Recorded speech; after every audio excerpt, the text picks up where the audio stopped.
Hello, I've been having a bit of a problem with my FX79 Buffalo flying wing where it tends to nose down at high airspeeds. So if you try and fly at full throttle or close to full throttle, it'll start to nose down, and the only way you can get out of it is to lose airspeed and pull out of the dive. But because it's nosing down, it tends to pick up more airspeed. So if this happens when you're anywhere near the ground, you're probably not going to be able to get out of it. Fortunately, that has not happened to me so far. I've been high enough up each time that's happened so that I could escape from it.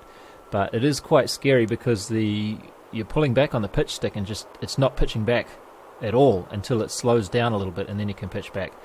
So yeah, like I say, I haven't had any problems while I've been flying it manually, but I did run into this issue a couple of times when the autopilot was flying it. And unfortunately, the autopilot is not clever enough to figure out what's going on. Well, it might if it had an airspeed sensor on it, but I don't have an airspeed sensor on at the moment, so I don't know if that would help. Probably would. Yeah, but basically, if this happens while the autopilot's flying it, you're screwed, I think. One time it happened, and I managed to quickly flip into manual because I was watching it.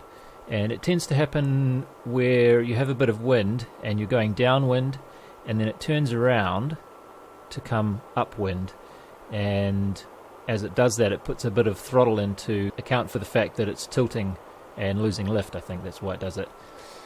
Anyway, so what we're watching here is a little bit of footage that I took today. It was very nice weather, so I stuck two cameras on, one on each wing, and I wanted to see what the wingtips were doing because Uncle Bruce and Uncle Ron had sort of suggested that the wingtips were very soft, which they are. The spars don't really go out very far. And something to do with the way the wingtips were flexing is probably the cause, was the general consensus at the time. So I thought I'd put some cameras on and see what was going on.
So that was the end of the test.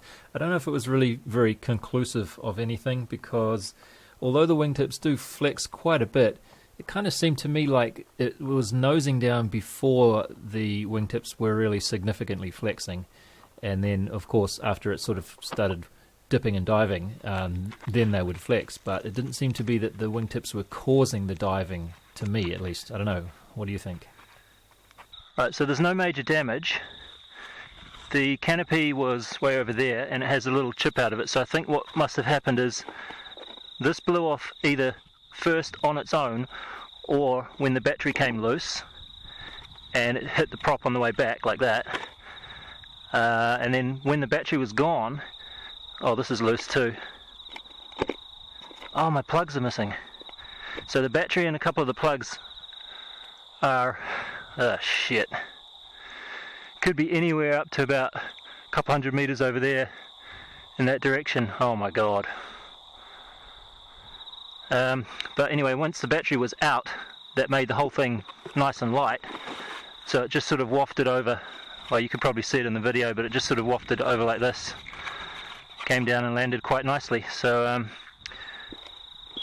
just missing a battery from this crash by the looks of it, unless I can find it, but I don't really hold out too much hope. It's one of those green multi-star ones. It's going to be pretty hard to find.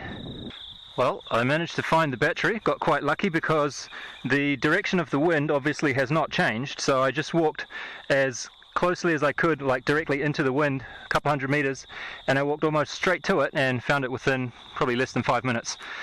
And it also doesn't seem to be too badly damaged. You can see it's a little bit of a parallelogram shape now, so I'll have to keep an eye on it in the future, but I think it should be okay.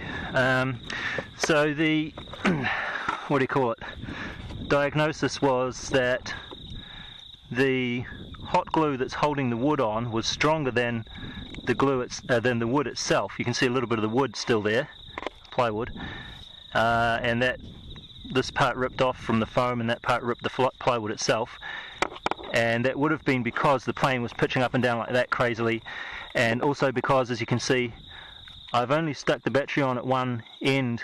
It's quite lopsided in the way it's mounted, so the centre of mass of the battery is about here, and almost the whole half side here is not really mounted onto anything. So of course I did that to get the CG further forward, and if the plane hadn't been shaking so much it wouldn't have been a problem.